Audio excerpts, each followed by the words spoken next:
আসসালামু আলাইকুম, সকলে কেমন আছেন? আশা করি ভালো আছেন এবং আলহামদুলিল্লাহ আমিও ভালো আছি। মূলত আজকের ভিডিওটা শুরু করছি কিছু কথা বলার জন্য আপনাদেরকে। আপনারা অনেকেই আমার ফেসবুক আইডি বা আমার টিকটক আইডি বা আমার ফেসবুক পেজে অনেকে কমেন্ট করেন যে আমি কামলা দিই বা ফ্রি চাকরি করি বা অনেক কথাই বলেন অনেকেই। আমি মুসি কোম্পানিতে চাকরি করি। ভাই, আমি গরিব হতে পারি কিন্তু মানুষকে সম্মান করতে জানি। আমার বাবা মা কখনো আমাকে এমন শিক্ষা দেয়নি যে মানুষকে ছোট করে কথা বলার জন্য। আমি মনে করি কাজকে কখনো ছোট করে দেখা উচিত না। চুরি করা ছাড়া কখনো কাউকে ছোট করে অসম্মান করে কথা বলা উচিত না। আমার বাবা মা কখনো আমাকে এমন শিক্ষা দেয়নি। মূলত আজকের ভিডিও এই জন্যই শুরু করছে আপনাদেরকে কিছু কথা বলার জন্য। আপনারা কি জানেন একটা মধ্যবিত্ত পরিবার একটা সমাজে বাঁচতে কতটা কষ্ট? কখনো নিজে না খেয়ে থেকেছেন? থাকেন নাই হয়তো, বা এলে যে কষ্ট বোঝেন না অন্যের। আমি থেকেছি। নিজের ঘরে যখন খাবার না থাকে তখন বোঝা যায় সমাজ কতটা স্বার্থপর। অন্য মানুষরা আমাকে নিয়ে কি ভাবলো কি বললো তাতে আমার বিন্দু পরিমাণে কিছু যায় আসে না। অন্যরা শুধু কথাই শোনাতে পারবে। আপনি একদিন না খেয়ে থাকেন, কখনো আপনার পাশে এসে দাঁড়াবে না কিংবা আপনার এক মুঠো ভাত দিবে না। এখন অনেকেই কমেন্ট করবেন যে আপনার যত কিছু যায় আসে না, তো আবার আপনি এসব কথা বলেন কেন? দেখেন ভাই, অন্যের পাশে যদি না দাঁড়াতে পারেন অন্তত কাউকে ছোট করে দেখবেন না। আমি এটাই বলতে চাইতেছি। আজকের ভিডিও এই পর্যন্তই। আর আমার কথায় যদি কারো মনে আঘাত লেগে থাকে তাহলে আমি বলবো অবশ্যই আপনারা আমাকে ক্ষমার চোখে দেখবেন। আর একটা কথাই, আপনারা কাউকে ছোট করে দেখবেন না অবশ্যই। আর আজকের ভিডিও এই পর্যন্তই। সবাই ভালো থাকবেন। আল্লাহ হাফেজ।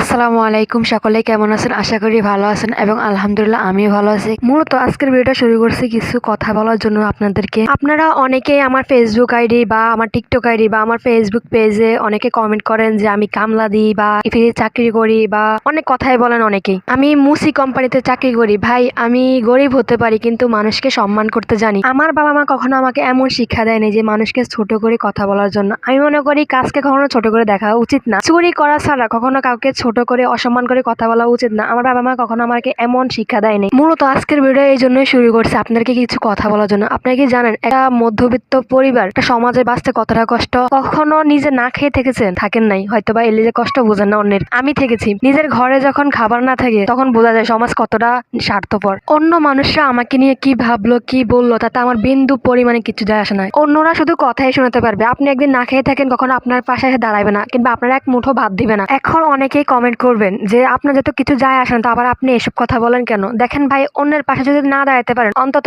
কাউকে ছোট করে দেখবেন না। আমি এটাই বলতে চাইতেছি। আজকের ভিডিও এই পর্যন্তই। আর আমার কথায় যদি কারো মনে আঘাত লেগে থাকে তাহলে আমি বলবো অবশ্যই আপনারা আমাকে ক্ষমার চোখে দেখবেন। আর একটা কথাই, আপনারা কাউকে ছোট করে দেখবেন না অবশ্যই। আর আজকের ভিডিও এই পর্যন্তই। সবাই ভালো থাকবেন। আল্লাহ হাফেজ।